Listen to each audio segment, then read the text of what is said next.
We are live again in the Circle Leadership Headquarters studio.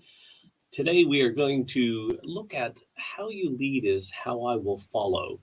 It's really important to look at your leadership styles and what different leadership styles there are. And, if you look at the type of leader you are, then you look at the type of followership you'll get. So it's fascinating when we talk with leaders, they go, oh, I wish my people would this and I wish my people would that. And I keep having to do this and I keep having to do that. And you get the behavior that you reward, and that comes from your style. So the style of leader you are is creating that type of behavior or that type of followership in your organization. So if you don't like the way the followership is happening, well, then it's probably a good indication that your leadership style isn't where you need it to be. So we're going to go to the whiteboard in a moment. We're going to look through all the different types of leadership styles and progression of those. And then what we're going to do is we're going to look at the commensurate following style, followership styles that go with those. And then what creates that in the middle. Just a couple of simple examples. One of my favorite, and by the way, if you haven't seen our newsletter, our Inner Circle newsletter this week, please grab a copy of it on LinkedIn. It's got some really great articles and posts in there. One of them, the article that I shared, was two really cool movie scenes, or if you wish, that really reflect both scales of this leadership versus followership. And the first one is Remember the Titans. This is one of the best movies of all time. If you haven't seen it, it's an American college football team or high school football team. And the whole concept of the movie, the scene in the movie that I want to reflect on is where the defensive captain and the offensive captain were debating about the way things were happening. And the defensive captain is like getting grilled by the offensive captain about their poor behavior and attitude on the field. And the defensive captain turns to the offensive captain and says, I'm just going to protect my own. Don't worry about it. You guys are not doing this and you're not doing that. So we're just going to protect our own. And the offensive captain turns to him and goes, that's the worst attitude I've ever heard. To which the defensive captain responds in kind with, attitude reflects leadership, Captain. And so you got to understand, like, how are you creating that in the organization? If you don't like the attitude of your people, is that a reflection actually of how you're leading them? On the flip side of that, another great example of leadership and followership is the movie Spartacus. If you remember the most popular scene or the most memorable scene in the movie Spartacus, it's where the enemy is asking, which one of you is Spartacus? And put a hand and go, I am Spartacus. But then somebody else puts their hand up and goes, I am Spartacus. And then someone else says, I am Spartacus, and I am Spartacus. And if you look at Spartacus as a leader, the attitude and reflection of the way that he led his army, everybody was Spartacus. So the leadership style to which Spartacus led with caused their whole team to feel like they're part of the same thing. So just to understand that these things are really cool reflections, and there's so many great different scenes and movies that can highlight this, but I want to share with those two, which are really cool, and we've highlighted those in the newsletter, so if you want to grab a copy of that. But let's take a look at the leadership styles, and let's bring up the whiteboard, and we'll go through this. So what we're going to look at here is across the bottom of this, we're going to put what the leadership style is. So the very first one here we're going to look at is leadership by position, which is just basically saying, like, I'm the boss, do as you're told. If I can make this a little bigger. All right, so leadership by position. And what that is what is formerly known as command and control. So you may be familiar with this concept, the command and control model of leadership. And that's by position. I'm the boss, do as you're told. So what do you get in terms of followership from that? Well, you get obedience.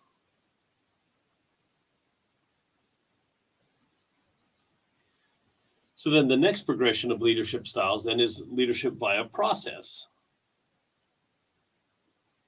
And that is based on rules and bureaucracy.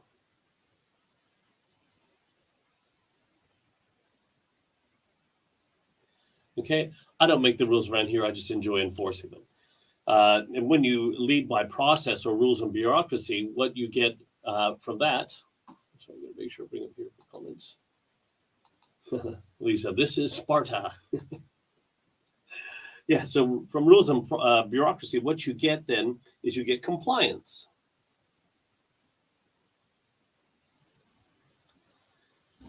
So what's the next evolution of leadership styles? Well, then if you move from that, then it's about leadership through people, through and with people. Okay. And that is more like you're investing in people. So it's really tied around to like training and development. We're going to invest in our people. Oops. Learn how to spell, Dave. Develop. Train and develop. Let me just go back here to get to that. So that leadership by people, that training development, what you actually start to develop then is a sense of commitment. Because you're investing in me, so I'm happy to invest more of me into the business. What we talk about when we're working with leaders and in organizations is performance is what we ask from our team, but development is what we give to our team. So when you're leading via people and you're investing in your people, well, the people will be more invested in the business, right? They'll have a vested interest in the business, so you get a high level of commitment. Then where you can get to next after people is actually leadership via principles, which is where we encourage most people to be at this stage. And leadership via principles is about, leading through a system of shared values. And this is why obviously having a clear set of core values with the organization that are there to empower your people to make smarter decisions is critical. Because these shared values, the type of followership you get is empowerment. So you get people who are actually empowered to make smarter decisions, that they're actually feel like they have the power and ability to contribute. They're involved in the work and they can make smarter decisions. They have a framework in which to exercise that, to create learning moments and coaching moments. So this leadership by principle and those shared values creates empowerment. One thing I want to challenge, though, is what's beyond that. And our belief that what actually sits as the next evolution of leadership out here is leadership by what we call potential. Is the belief in the infinite capacity of human beings and your organization and its capacity for greatness. The way that you do that is via coaching, right? This is where we need to even move out of this sense of becoming a boss and, people who feel like they're our bosses, we want them to become coaches, right? So this is about moving into potential of the organization, potential of the individuals, and doing that through the lens of coaching. And then what the followership style, which you get from that, is collaboration. And collaboration is not the new wanky word for teamwork. Collaboration is when logos and egos are off the table and no one gives a crap who gets the credit, and we're all here for the greater good. So when we look at the progression of leadership styles, moving into leadership by potential of the people, potential of the organization, that requires you to move into a leadership style of coaching, which will create collaboration. This is also why we suggest to leaders that, I'll just come back on the screen here. This is also why we suggest to leaders that all around, top-down leadership is a thing of past. All around leadership is the way forward. We want to, leadership's all about helping other people become the best version of themselves to do their life's best work while in your care and beyond. And nowhere in that definition does it say you require a position or title to demonstrate that, which is why we talk about, from a coaching to create collaboration as the followership style. We don't want to have actually followers. What we want to do is create more leaders or create more leadership, shall I say, the leadership depth and strength in your organization. So if you want to move to a stage where it's not positional leadership versus followership, that it's actually all around leadership, well, then you need to lead by a potential and let the person who has the highest potential in that space be the one who demonstrates the leadership and provide the coaching. So we have a collaborative approach to leadership. And this way, everybody's lifting everybody up because the rising tide lifts all boats. So imagine an organization where everybody's lifting everybody up and not an organization where everyone's pushing everyone down. Okay. So that's what we want to be able to create in our organizations. So just a reminder then, when you lead by position, it's command and control, it creates obedience. When you lead via process, it's about rules and bureaucracies. I don't make the rules, I just like to enforce them, and it creates compliance. And when you think about leadership by people that say, hey, we're going to invest in our people, then you're going to get commitment. When you lead through a shared set of values via principles, you get empowerment. And when you start to imagine the potential of people and the potential of your organization, then you can actually create collaboration at its highest and most purest form through coaching. What I would challenge you to do right now is, if you take a look at this, is where are you on this leadership styles, I guess, chart, if you wish, right now? Where would you put yourself? And where would you like to be? Or if you're not in a leadership position, where do you see the leader that you have? Where are you as in terms of followership, and where's the leadership coming from? And then you can look at what would we need to do to move to the next level. Now, please understand that you also may need from time to time, as you look at this here, let me just get another color from this. Like in our organization, there's like, I would imagine, I believe that I sit somewhere right here. But from time to time, doesn't mean I won't go back to here. And occasionally we might need to go to here. But my dominant style is here.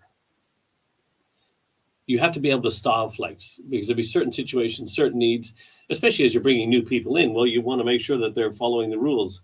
And you might then, for newer people, I might need to come back to here and then work my way back up to this with that person. Right? So this is really critical for us, for people to understand that you're not moving into that one style and staying there, that you may need to style flex depending on situations. But what is your dominant style? Lisa said, love doing the session with our LEAP participants a couple of months ago. Yeah, so we have our Leadership Evolution Action Plan. For all our clients, their leadership teams can participate in that as part of their development process. And this is one of the lessons that's in there.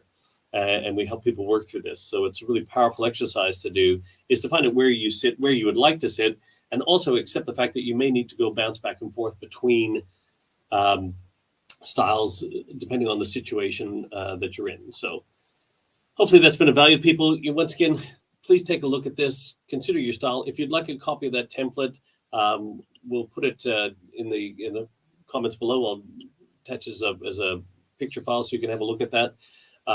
Do assess where you're at. Look at what's happening in your organization. Realize that if you're not getting the followership that you're looking for, then please understand that it's probably to do with the leadership that's being demonstrated, because attitude reflects leadership. And Lisa's made one more comment here, and how we were able to puzzily frame all the leadership styles. It's easy to think that command and control is bad, and I don't want to do that. But if there's a massive issue of safety, this is absolutely the best place to be. 100%. Like I said, in situations, you need to be able to style flex. So it could get there where, hey, yeah, there's an emergency or a fire warden and everything like that. It's you might need to move into that space. Get off the road versus suggesting and workshopping this with your child as to why they should get out of the way of oncoming traffic. 100%. Yeah, there's sometimes when it's actually because daddy said so, and I'll explain later. Right now, just follow either do as I tell you or follow the rules. Sometimes you need to be in that space. But if that's your dominant style and you're always in that space, you're never going to get the other things. Right? So find out where you are and then understand which situations, and go, when would I need to use my position? When would I need to use process? When would I need to make sure that I'm leading by people? When would I need to be leading by a principle? When should I be in potential? You'll find your dominant style. You'll also find the situations of when you should be in each of those styles. So great addition there, Lisa. Thanks for sharing that. Yeah, so guys, that's leadership styles. Like I say, we'll drop the picture file down there if you want to have a look at it. Thank you very much for tuning in. Until next week, back here in the Circle Leadership Headquarters studio, signing off, Dave, and we will see you next week.